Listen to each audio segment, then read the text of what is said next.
Собственикът на новото кино в квартал Столипиново Веселин Станков не крие, че придобивката е построена с помощта на ДПС. Той смята, че кинопрожекциите ще помогнат за културното извисяване на неграмотното циганско население.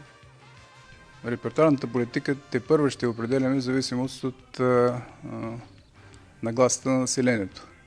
Но все пак редно е да съобразим с спецификата и да има и някои малки изключения. Примерно класически турски филми или филми, които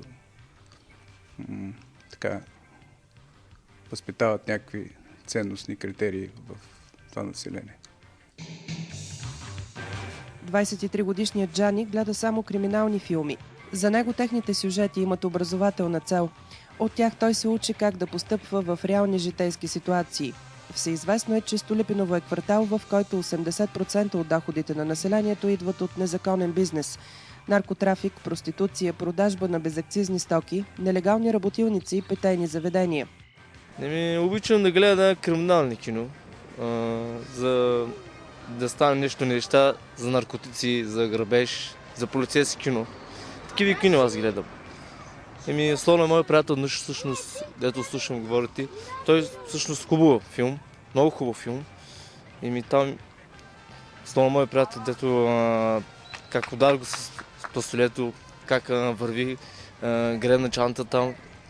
Хубаво кино. Анджелина Джоли всъщност хубав филм, да, хубаво, много филмове.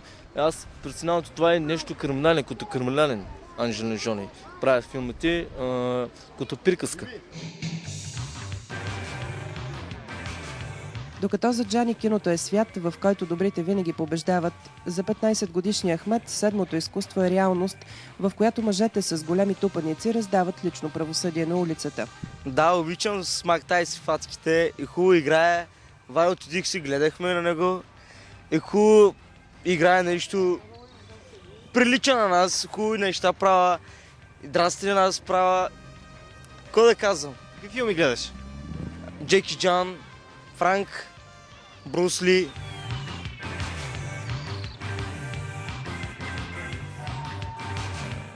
Първата прожекция в новия киносалон е насрочена за утре. И никой вече не е изненадан от факта, че това е премиерата в Столипиново на нашумелия турски филм «Музиката на Истанбул».